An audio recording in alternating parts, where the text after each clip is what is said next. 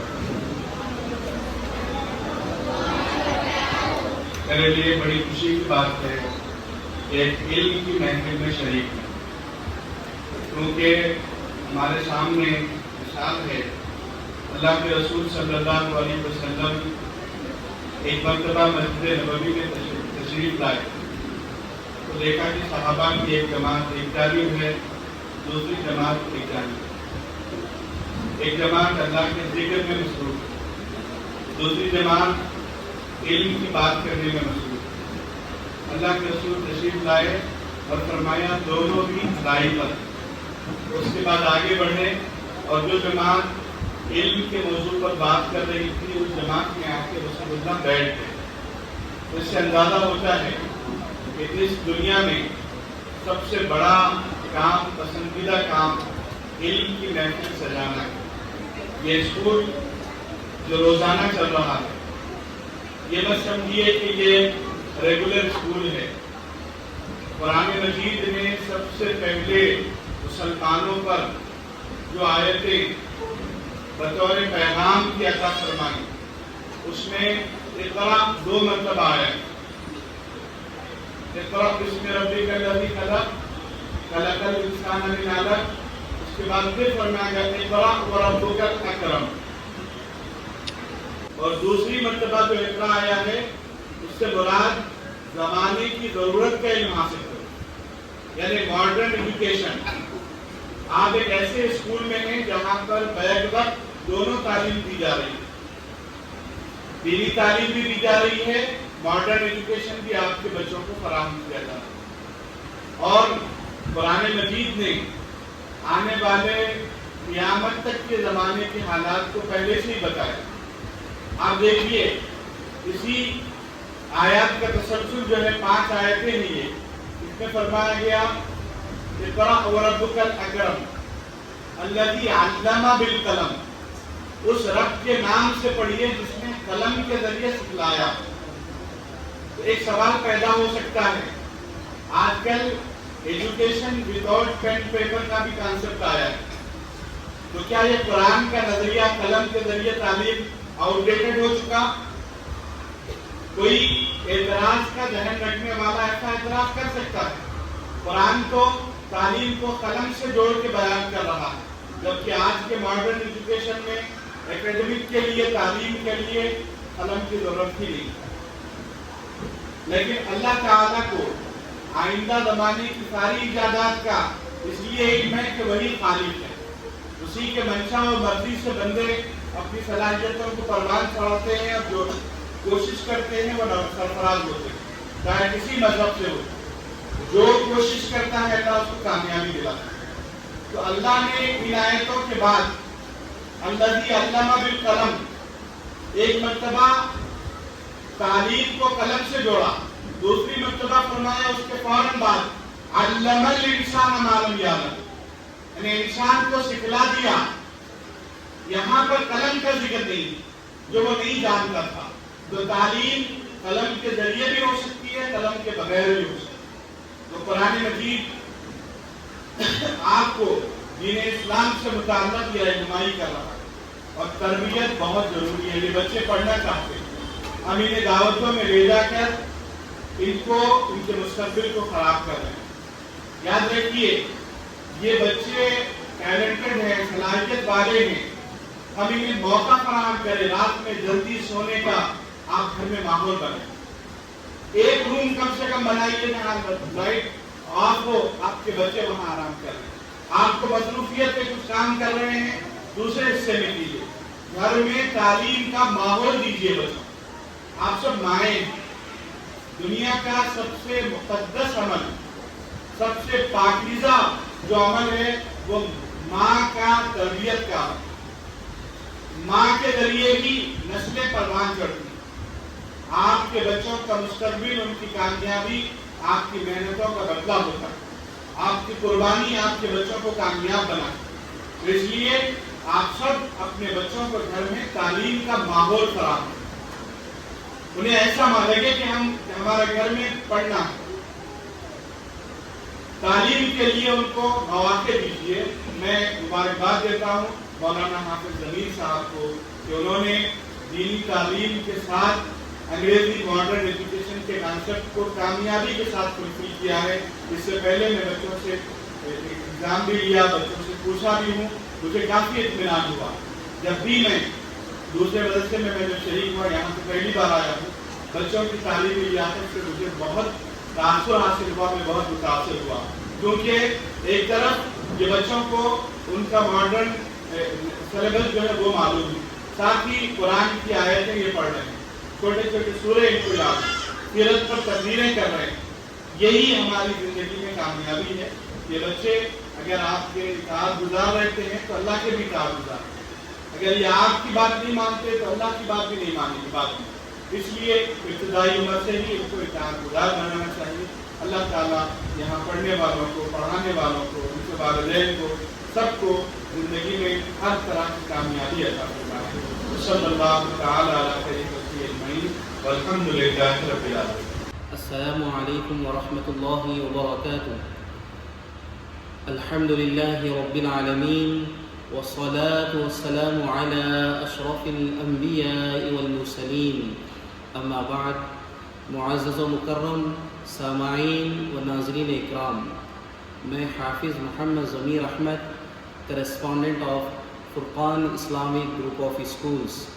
آج ہمارے اس اسکول میں سیرت النبی صلی اللہ علیہ وسلم کا پروگرام رکھا گیا, جس میں ہمارے اسکول کے تمام طلباء نے یو کے جی کلاس سے لے کر 10th کلاس تک بہترین انداز میں حضور پاک صلی اللہ علیہ وسلم کی سیرت بیان فرمائی, جس میں حضور پاک صلی اللہ علیہ وسلم کے شجر مبارک سے لے کر اپنی زندگی میں کئی سارے واقعات جو حضور پاک صلی اللہ علیہ وسلم نے کس طریقے سے دین کی تبلیغ فرمائی اور کس طریقے سے آپ نے اخلاق کا مظاہرہ پیش کیا, ان تمام چیزوں پر, ان تمام باتوں پر ہمارے اسکول کے تمام طلباء نے بہترین انداز میں حضور پاک صلی اللہ علیہ وسلم کی سیرت بیان کی, جس میں شہر کے ممتاز عالم دین مولانا مفتی انوار احمد صاحب حفظہ اللہ تعالی تشریف لائے اور اپنے دست مبارک سے تمام طلباء کو اسنادات دیے. اور مہمان خصوصی نصیر غیاث صاحب بھی ہمارے اس پروگرام میں تشریف لائے, جس میں ہمارے اسکول کے تمام طلباء کو دینی تعلیم سے آراستہ کیا جاتا ہے. کیونکہ عام طور پر دیکھا یہ جا رہا ہے کہ اسکولز میں دنیاوی تعلیم سے ہی آراستہ کرتے ہیں, لیکن ہمارے اس اسکول کا مقصد یہی ہے, اسلامک اسکول کا مقصد یہی ہے کہ بچوں کو دینی تعلیم سے بھی آراستہ کیا جاتا ہے. کیونکہ معاشرے میں بچوں کو بچپن سے ہی دینی تعلیم سکھانا یہ ہمارا فریضہ ہے.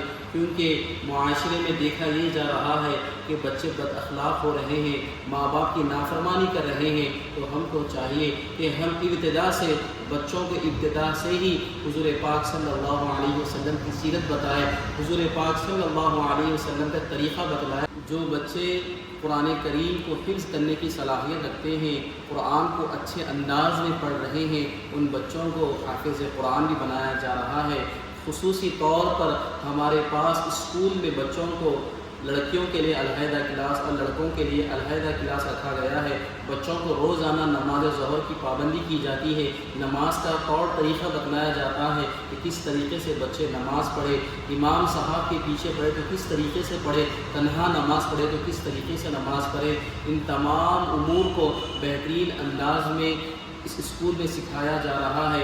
اور ایک اسلامی پروگرام, جب کبھی جو کوئی اسلامی پروگرام ہوتے ہیں, شہر کے ممتاز علماء کرام ہمارے اسکول میں تشریف لاتے ہیں, ہمارے پروگرامز میں تشریف لاتے ہیں. ہمارے مہمانان خصوصی اور تمام والدین کا جو اس محفل میں شریک ہوئے ہیں, آپ تمام کا میں تہ دل سے شکر گزار ہوں. گزشتہ 10 سال سے ہم اسکولز میں عصری تعلیم کے ساتھ دینی تعلیم سے بچوں کو آراستہ کر رہے ہیں. الحمدللہ چندرائن گٹا ایریے میں ہمارے اسکول واقع ہیں اور فاطمہ نگر وٹے پلی میں ہمارے اسکول واقع ہیں. آپ تمام بھی ہمارے اسکول سے استفادہ حاصل کر سکتے ہیں۔ ہمارے اسکول میں یہ لازمی ہے کہ بچوں کو اصلی تعلیم سے، دینی تعلیم سے آراستہ کیا جاتا ہے۔ اللہ تبارک و تعالیٰ سے دعا ہے کہ اللہ تعالیٰ ہمارے اس دینی خدمات کو قبول فرمائے۔ آخر دعوانا ان الحمد للہ رب العالمین۔